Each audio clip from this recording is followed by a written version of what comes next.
Hello, everybody, and welcome to another My Music. Now, today, going to be talking to someone that's possibly got the coolest name ever, Jesse James. That's a great name. That is a fantastic name. Has that always been your name, or did you decide to call yourself that? We've got my Bohemian parents to thank for that. Right.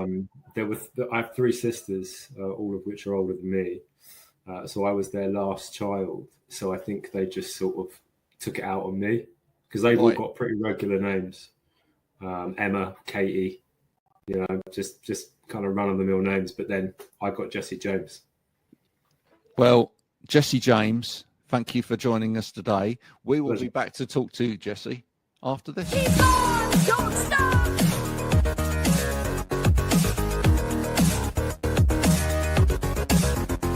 Keep on, don't stop.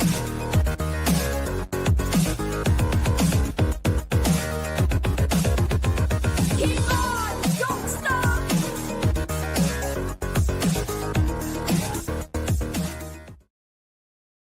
So, music fact about Jesse James. Jesse James. Did you know that Prefab Sprout had a couple of songs with Jesse James in the title? I am collecting songs with Jesse James in the title. And thus far I've got Share, just like Jesse James. Yep. I've got Bewitched, Jesse Hold On. I'm hanging on, I don't know what for. Okay. They haven't come back to me yet. So, on the classic album, the 1990 classic album, Jordan the Comeback, Prefab Sprout had Jesse James Symphony and Jesse James Bolero. Oh, okay. So there you go. Thank you very much. I'll add them to my list. Because Paddy McClune from Prefab Sprout, he loved kind of sort of the American West and American Outlaws, and Jesse James, of course, was a historical and mythological figure from the sort of American West. So there you go. Yeah. My mum used to live in America, so she, I guess, came back with the idea that if she ever had a son, she'd call him Jesse James. And it's always been, for me, I think, a bit of backup. So if the music thing doesn't work out, I could always just rob banks, hold up trains, and I think I'll be a bit of an instant kind of hit, I think. Yeah. Don a cowboy hat. Yeah. Dust off the cowboy boots. I always fancied, I don't know whether you've ever been and seen one, but I always quite fancied being one of those actors that like does the whole Western thing. Do you know what I mean? But like at one of those parks where you go and see it. So where they reenact like part of a Western. Right. Okay. Is that a thing? Yeah, that's a thing. I went as a kid a couple of times to somewhere where like literally you walked into like this staged old Western town, and then like people dressed as cowboys would shoot each other and lasso horses and stuff. What's stopping you? Probably the lack of ability on a horse for a start. I pretty much got put off horses at a very young age because my sister was really good at horse riding and I wasn't. Right. Yeah. It hurts, to be honest. So there's that and nothing else really. I other than that, probably maybe I shall do that when I retire. I mean, if anything comes out of this, it could be a renewed desire for you to. No, absolutely. Now, you look like you read a bit as well as do music. Or those are just props. Those are all props. Do you remember during the pandemic? I don't know if you remember this, but people started buying bookcases with the books on them already. I was like, I've actually read a lot of those books, maybe one or two. Actually, to be honest with you, those are my girlfriend's books. I won't take credit for those anyway because I don't like them. But yeah, those are my ones there. And I've carefully placed our album on top of it as well. Well done. That is the best way to do it. So what do you read? What does she read then? So, I can take you through it if you'd like. On the right-hand side here, we've got sort of like Karl Marx, Lenin, Trotsky, these types of things. A little bit of light reading then. a little bit of light reading. We've got Yeah. some stuff on old East Germany, some bits about North Korea. Wow. We've got some economic theory there. I can't say I've read that. Got no money to my name at all. Right. Then we've got a bit more spiritual stuff there, Ramdas, Yeah. kind of that sort of stuff. And then we go down into a travel section. This is the Right. most pretentious I think I've ever been in my life, by the way. I'm loving it. And then we go through to some classics, Orwell, Camus, Dostoevsky. Then we've got some World War II literature. Then we go down into the music section, which is probably the only relevant part for this. So we've got Pete Doherty, we've got Carl Barat, we've got Steve Jones's autobiography. You read that, Lonely Boy? I haven't read that one. No, I've Yeah. read a lot of autobiographies by musicians, but not that one. Is that a good one? Would you recommend that?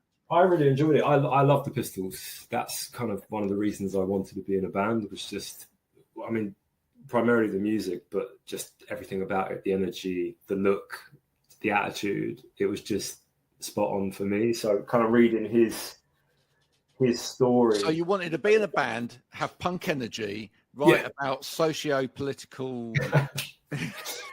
Well, I'm not sure that anyone else in the band can read, so I don't know if we can if we can do that, to be honest. But yeah, no, absolutely, that was one of the main reasons. But like he talks about, when the Pistols were, or when he was living on Denmark Street, number 10 Denmark Street, which is What now a place to live. I know, right? And I actually messaged him on Instagram, and I was like, how on earth does one come to live at number 10 Denmark Street? Yeah. And he gave me some off the cuff reply, like, don't know, mate, just ended up there. Because he was a thief at the time, wasn't he? But yeah, and I really love that book, really love the Pistols. But yeah, so I read a little bit. I presume you've been to Denmark Street since, just to look at guitars and. Well, I mean, I don't know if you've been there in more recent years, but they've kind of changed it. Yeah. They've redeveloped the whole of Tottenham Court Road. So, I mean, I remember going up there when I was a kid, and one of the first times I went up there with my dad, like, we saw Ronnie Wood just walking across the road. Like, I think rock stars used to hang out there. I mean, I know that's what I'm told, but, they were actually there. When you go there now, it's generally just tourists walking around, and they've kind of redeveloped it all.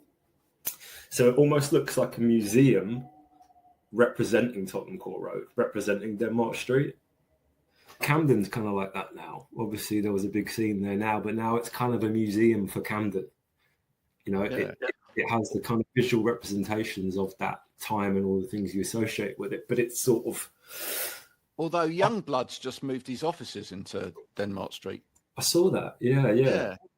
So maybe he's going to bring something back there. I hope so. I hope he brings, like, I saw him online, inviting musicians to just go down and hang and maybe play, which I think's cool. Oh, really? Yeah, oh, that's awesome. Okay, yeah, that's cool. Yeah, I know he's into the Pistols as well. I think you can see it in his tartan trousers, in his face. Yeah, you can see it, and he's an angry boy. He is, but I like him. Yeah, I think he's got something about him which is. I think he's got something about him which is needed again at the moment, which is just a little bit of energy from somebody that's making music.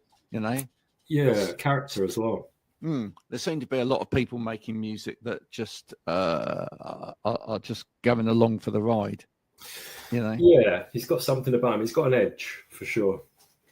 What is it about music that most excites you? What kind of gets you up in the morning, music wise? I mean, when I was younger, our story is kind of separated by a 10-year hiatus. When I was younger, I'll be perfectly honest, for me it was about ego. I wanted to be in a band because I really wanted all of the trimmings of being able to play the guitar. Yeah. Now it's very different. For me, it's very much about writing and kind of pushing the envelope a little bit, finding out kind of what we can do. So yeah, very much now it's about kind of exploring it and seeing, kind of the types of different genres we can write in. I do a lot of writing with the singer of IC1s that is nothing to do with IC1s, and it's not for anyone, it's just for us. And And I kind of really enjoy that part of it now. So organically, I enjoy it more than I ever really did when I was younger and we were touring. I was a young guy in a band. I was just kind of interested in all of that. That's what got me up in the afternoon. Why the 10-year hiatus? Why the bit in the middle? So I think we kind of burnt out, to be honest. We had pushed the band as far as we could. We were touring. We'd recorded an album with a guy called Barney Barnicott, who did, Arctic Monkeys, Kasabian, The Enemy, all the bands at that time. We had a bit of a falling out with our label and our manager. They owned the copyright for the album. That caused a lot of friction internally in the band as well. And we kind of ended up working our way through all of the cliches that end up destroying bands. Oh, never get embroiled in like anything legal or whatever with a band. It just there was all sucks that. the soul out of everything. There was all that. There was the money. There was the politics.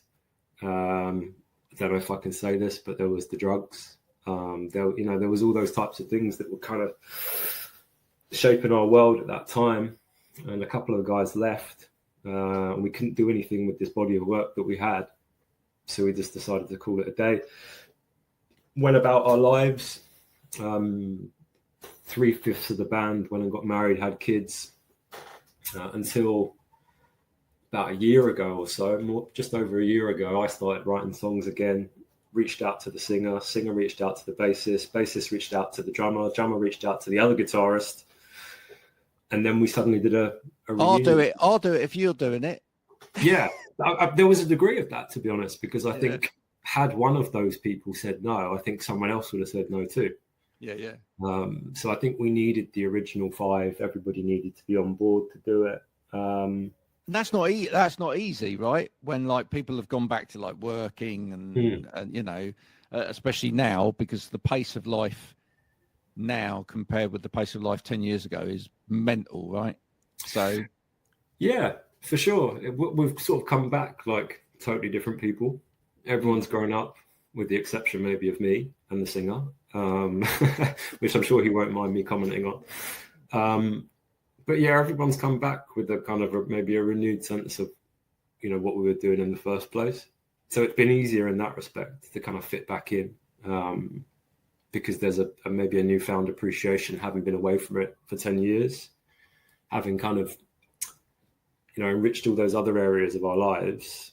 Now it's like, okay, there's a little bit of space for this. We can revisit this in a different way. Yeah. Now's really quite a good time for a guitar-based band.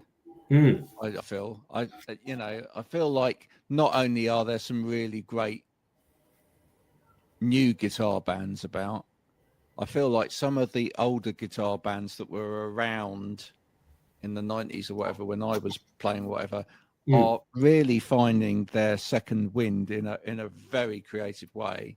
I don't know, for example, I don't know whether you've heard like the new Suede album, for example, which I haven't heard it, but my friend went to see them the other day. Yeah. But I know they're back doing things. I mean, she's my friend who went to see them is friends with Alan McGee, and obviously he's back managing bands and doing his creation. I think he's called it Creation 23. Is he that label? Yeah. And it's all legacy stuff. It's all cast and in Spiral Carpets, and I think he's doing Pill, isn't he, as well? Yeah. So you're right. There's definitely a moment now for those kind of legacy bands, as they're being called, I guess. Legacy bands, but I feel like some of them have got aren't just like sitting on their back catalogue and just but they're exploring perhaps where they came from as well. I mean, like the last 2 Suede albums, for example, the last one was really quite punk orientated. This one's really quite post-punk orientated. Okay. There's you can really hear sort of like Susie and the Banshees and stuff like that on it. Okay, cool. In terms of styling and whatever. And I just feel like there's almost kind of a hunger for that connection between the now and the past. Maybe that's why Youngblood is popular as well, because he seems to be like searching for that connection between what he's doing now and taking music forward, and Mm. you know, the respect for the past as well, which I think is important. Yeah, I mean, I can't put myself in the shoes of those bands because they were more successful than me. But like, I can say for sure that kind of revisiting music now at 39, I can see it in a different way. There's a renewed sense of enjoyment, like I say, which is more rooted in why I'm doing it, why I wanted to do it when I was 13 and I got my first guitar. My dad bought me my first guitar. That I think, you know, wasn't there actually when I was in my 20s and I was touring, and it was just about having a great time and getting as messed up as possible, enjoying all the trimmings of that. So my guess is that for a lot of these bands that are going back out and doing it again and kind of reinventing the wheel a little bit, like you say, it's probably coming from that organic enjoyment of revisiting something that they always loved, you know, before they were ever famous, before they were ever got a hit or whatever it might be. They're going, do you know what? This is always who I was. This is who I am now, and I love it. Yeah, that's how it feels to me.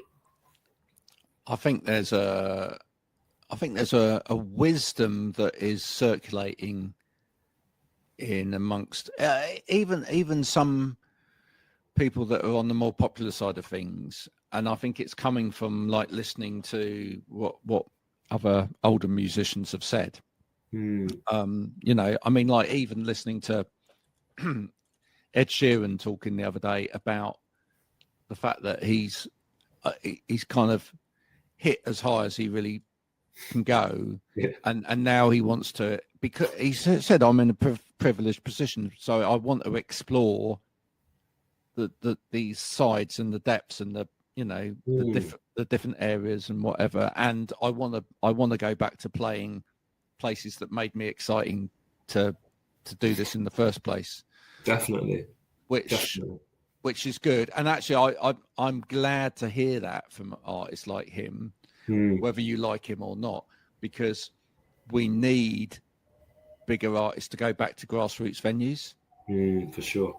You know, to actually or force some of the money to go back from like the big venues to the grassroots venues.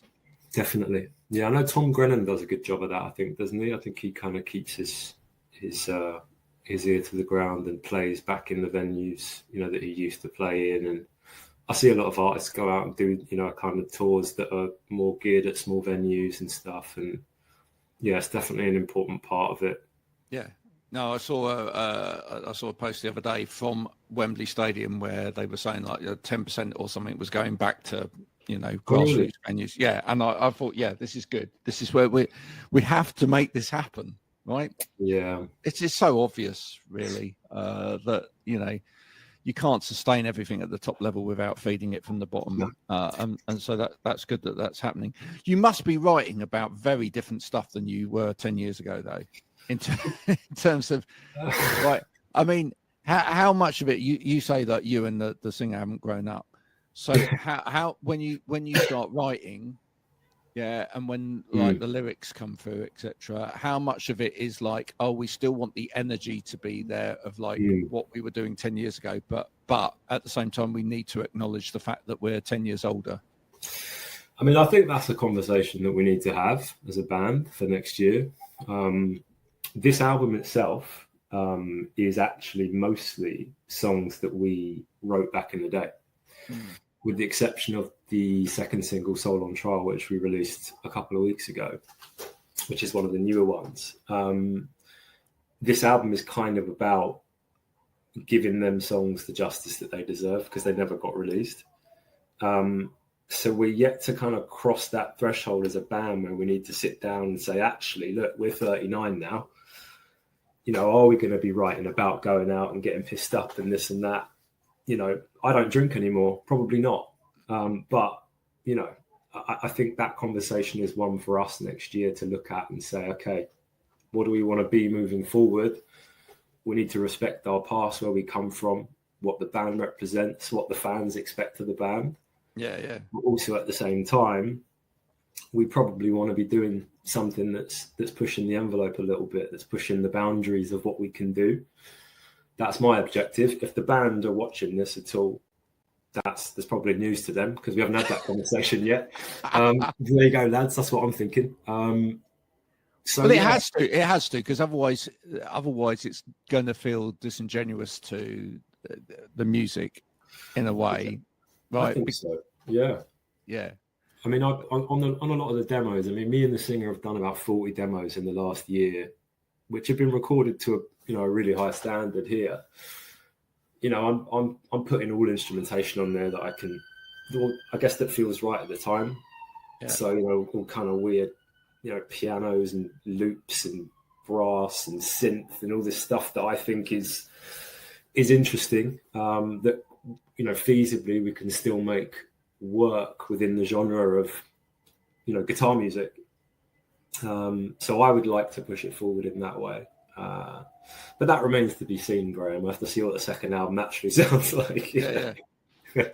I think sonically it's easier to kind of make those leaps forward and obviously be aware of both what's out there now and also what you can do now, because again, technically what you could do now compared with 10 years ago is, well, it's completely different. So I feel that bit's kind of almost the easy win, although you still have to keep it like, as you say, you still want to make sure that it's rooted in the past as well, so that it's not so big a jump. But the lyric bit that's the difficult bit, and I think that's the difficult bit for any band. But hey, I'm sure what you will end up doing is writing about stuff that's real to you now, but maybe like characterizing it in a way that allows it to fit in with the same kind of, youthful spirit as the past, right? I mean, I don't normally get too involved with the lyrics, but the way it's been working more recently with these demos that we've been recording is that when I save the project, I have a long list of, I'm a bit of a geek here and I'm revealing this to everyone, but I have a long list of words that I like. Basically, if I find a word that I like, I write it down. For anyone watching, I know that's really weird, I'm sorry. But I write them down on my phone. So when I come to save the project, I'll typically just pick a kind of a word that I think is closely matched to the music. Yeah. Is that a thing? Who knows? Or I will have a phrase or something like that. And then I'll send that off to the singer, who will then write based on that. And that's how Soul on Trial happened. So I just had that floating around in my head as a thing, as 3 words. I thought that was cool. So I ended up naming the song that, sent it to him, and he wrote the entire song around that. So it wasn't really intentional. It was kind of quite circumstantial. I actually really enjoy that as an exercise. We've actually started doing that. We've actually started a little sort of online community. And every Friday we kind of meet as a little group now as well. There's quite a lot of creatives in it. And every Friday we just give somebody a random thing to then go and write about. That's really cool. Yeah. And we all go onto said platform where we write about this stuff. And we all write about it, and it's great. And it's great to see the variance in how people then interpret that as well. So, I love that. And again, sort of going back to the more organic way of approaching music, it's kind of like, that's fun. That's what it's about. It's about having fun with what you're doing and enjoying it. Whereas, when we were writing songs in our 20s and trying to make it in inverted commas, you're very conscious of maybe some of the restrictions around what you can write about or how you can write it, how you can convey that. So actually, writing songs with prompts like that is a fun way. That's what you did when you were a kid and you were sitting in a room with your mate trying to write songs, right? It's what you do in the kitchen when you're just, bashing pans and like going, right, this is what I'm going to sing about now.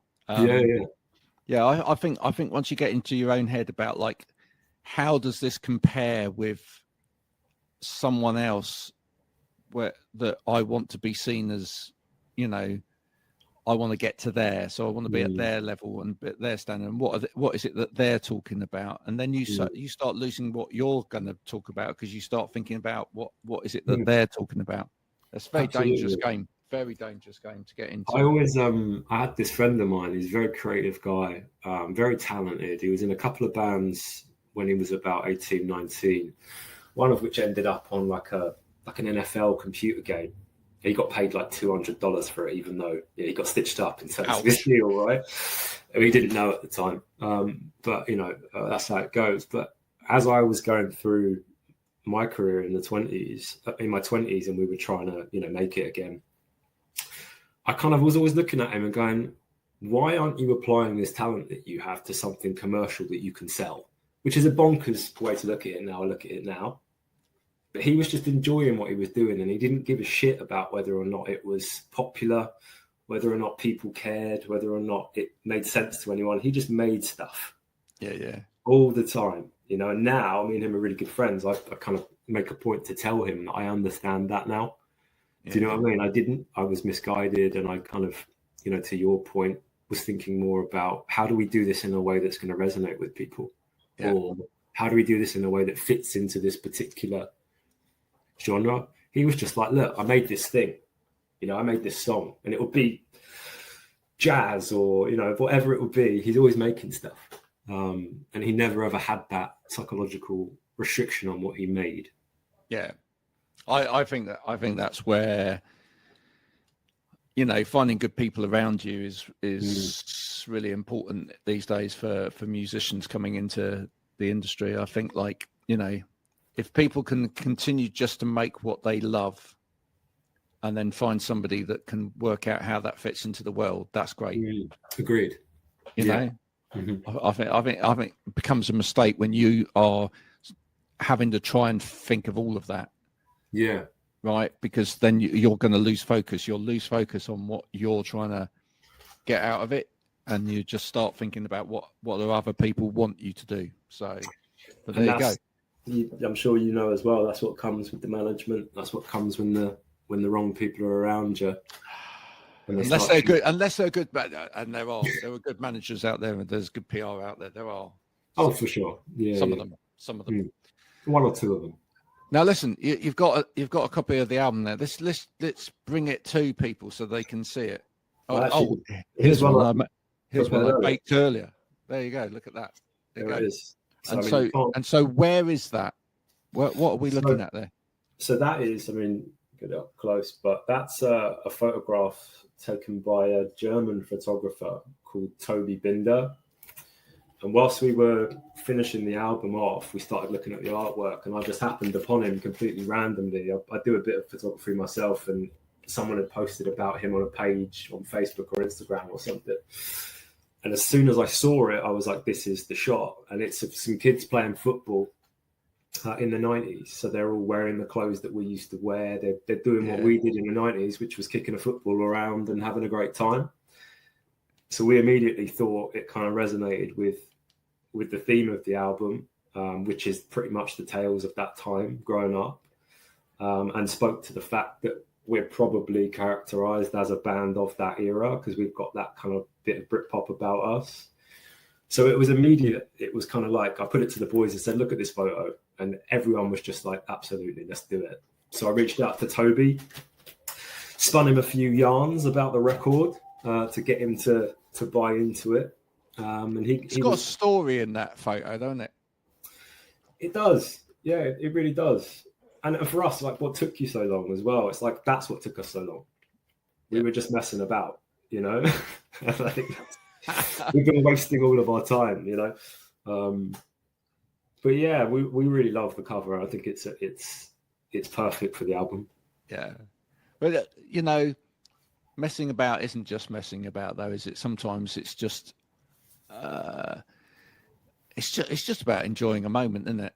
And ultimately, if then life happens on top of that, and ultimately you come back round to a good place again, hey, that's all good. Yeah, for sure. It's all worked out. It's all worked out. It's a nice place to end it. Here we are with you, bro. Perfect. Here you are now with me. You've got the album out now. It's finally there after 10 years. It's And, just taken, a cool 10 years to do it, you know? well, as I was just talking about with the previous guest, it Hmm. took this band that is behind me, Daniel Takes the Train, it took them 30 years. So, I mean, look, Oh, really? you've got 20 years on them, right? Well, maybe we'll try and beat that, and we'll wait for this for the second album. You know, because that conversation about the direction of the second album, as we've spoken about before, that could take some time. Yeah. So we'll do a "What Took You So Long" too. I think It could 35 do, minutes. or maybe it will just happen naturally, you know, and it'll all come out in the wash. Well, listen, my friend, thank you, Jesse, for coming Thank on you. today. You learnt now you've got to go and listen to a couple of Prefab Sprout songs to claim them for your namesake. I'm going to do it right now. There you go. So Jordan, the Comeback's the album. Jesse James's album. Your album is called What Took You So Long? What Took You So Long? What took you so long? For IC1s, right? That's it. Now you know who they are. IC1s. Go and check them out. We're going to put some links in and around this as it goes out, so you can go and check out the album. If you want a copy of the album, you got how many of those have you got? 300 or 400, I think you can 300 get or them. 400. So if you'd like to, if you know 300 or 400 people, you'd like to buy them all this album for Christmas. Hey, That would be great. Beats socks, doesn't it? It Right? does. Yeah, your mum will love it. I think. Your mum will love it, and if she doesn't love it, she'll give it to someone else. So there we go. So do go and fill your boots. I'll get some links off of Jesse so that you can go and order your own copy of the album. If nothing else, do go and check out the music, and then stop and give Jesse a little message, because that would be nice as well. We will be back soon with more My Music. But until then, I want to say thank you so much for Jesse for coming in today and talking about the album, and thank you to you out there for listening as ever, because without you, me and Jesse would just be talking to ourselves, and that would be pointless, wouldn't it? So thank you. We will be back soon with more of the same, but until then, bye for now.